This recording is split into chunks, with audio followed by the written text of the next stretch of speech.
네, 셀러리맨 신화의 주역하면 여러분 아시죠? 미래에셋그룹 회장인 박현주 씨의 이야기인데 사실 올해 이분이 어떤 투자 전략을 갖고 계신지 여러분 궁금하실 겁니다. 이제 오늘 미래에셋그룹에서 투자 전략 회의를 가졌던 것을 유튜브를 통해서 공개한다고 하는데요. 이재 기자. 네, 미래에셋금융그룹이 박현주 회장과 임직원이 함께하는 온라인 전략 회의를 공개를 합니다. 네, 박현주 회장은 여러분도 다 아시겠다시피 나이 40의 그 젊은 나이에 자신의 이름을 브랜드화한 펀드 성공으로 정말 금융사의 획을 딱 그었습니다. 그렇기 때문에 그 셀러리맨들의 우상으로도 하나의 표상으로도 역할을 하고 있는데 그래서 더구나 이 개인 투자자분들이 많이 궁금해하는 그런 인물이기도 합니다. 온라인 투자 전략 미팅이 오후 4시에 진행이 되는데요. 어디에서 진행이 되냐면 미래에셋 대우가 유튜브 채널을 하나 합니다. 스마트머니인데 여기를 통해서 이제 공개가 됩니다. 요즘 뭐 아시는 분 아시겠지만 증권사에서 그 유튜브 전략에 심혈을 정말 기울이고 있습니다. 뭐 몇십억씩 투자를 하기도 하는데 들어가 보니까 스마트머니는 벌써 실버 버튼을 획득했더라고요. 13만 명이 넘어서고 있습니다. 이번 투자 전략 미팅은 총 3가지 주제인데요. 보시다시피 첫 번째는 혁신 기업의 사례와 투자 전망이고 두 번째는 ETF와 리츠 등을 활용해서 연금 자산 배분 전략, 세 번째는 박현주 회장이 바라본 투자 등입니다. 미래에셋 측에 전화를 했거든요.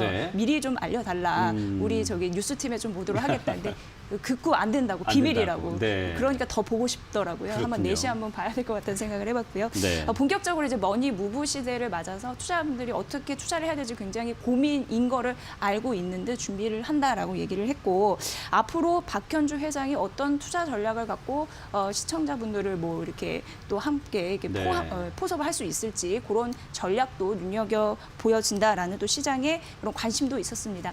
사실 이거는요 수년 전부터 온라인 전략 회의가 진행이 됐더라고요. 장기적으로 투자 이런 메리트를 함께 발굴하자, 고객과 소통하는 그런 부분이었는데 이게 대중에게 공개되는 건 처음인 거죠. 네, 우리한테 안 알려줄 정도의 어떤 그런 기대를 또 증폭시키고 있긴 하지만 사실 그야말로 내부 회의라는 건 사실 외부의 경쟁사에 공개되면 안 되는 내용들도 있을 수 있는 게 내부 회의인데 그런 점은 좀 편집을 했겠죠. 성경 기자.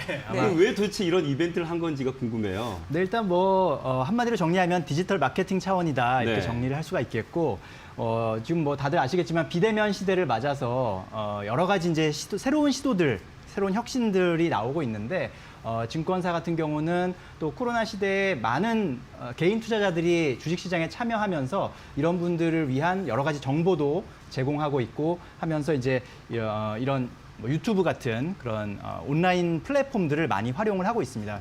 미래에셋 대우뿐만 아니라 거의 모든 증권사들이 지금 자사의 유튜브 채널을 오픈하고 거기에서 이제 직접 애널리스트들이 출연해서 산업이나 종목을 분석하고 또 앞으로 시장의 전망을 제시하는 그런 시도들을 하고 있는데 그중에 이제 미래에셋 대우가 상당히 열심히 하고 있다 이렇게 좀 평가를 할 수가 있겠고요. 작년 11월에 이제 자사 유튜브 채널 구독자 10만 명 넘었다고 막 보도 자료도 배포하고 그랬거든요. 이번에 이제 이런 오늘 같은 또 이벤트를 통해서 유튜브 채널을 한 번 더 홍보하고 또 구독자 수를 늘리는 그런 기회로 삼지 않을까 싶습니다. 특히나 또 이제 박현주 회장, 이 회장이 직접 이렇게 소통에 참여한다는 점 자체가 개인 투자자 입장에서는 상당히 좀 좋은 이미지로 받아들여지지 않을까 그렇게 생각이 됩니다. 뭐 물론 우리가 그 유튜브를 통해 확인하겠지만 이데일리 TV를 시청하시는 우리 애청자분들을 위해서 이재 기자, 미래에셋이 올해 금융시장 전망은 어떻게 했는지 좀 알려주셔야 될 것 같아요.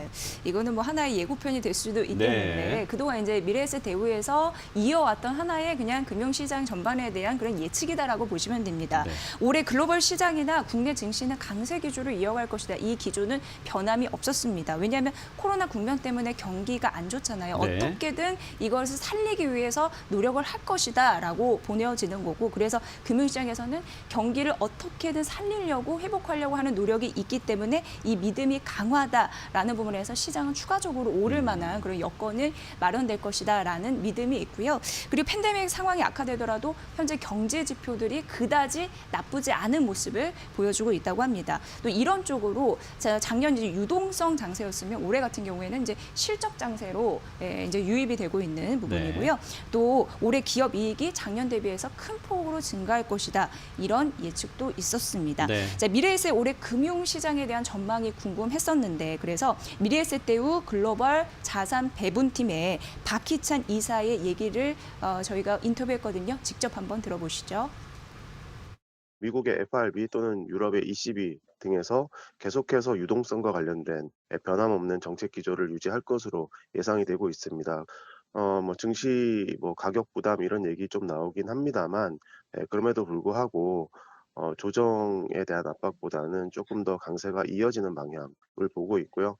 한국 금융시장 역시 마찬가지로 증시에서는 금리가 크게 많이 오르지는 않는 가운데 머니 무브라든지 또는 어닝 전망의 계속된 상향 기조와 더불어서 강세 기조 이어질 것으로 보고 있습니다. 반도체, 배터리 이런 혁신을 주도하고 있는 산업 기업이라든지 또는 경기가 좀 정상화되는 데 따라서 전반적인 경기 민감 섹터들에서의 전반적인 반등이 예상되고 있습니다. 네, 워낙 변동성이 심한 장세다 보니까 좀 조정에 대한 두려움이 있었는데 그것보다는 좀 더 강세장이 이어질 것으로 이렇게 보고 계시는군요.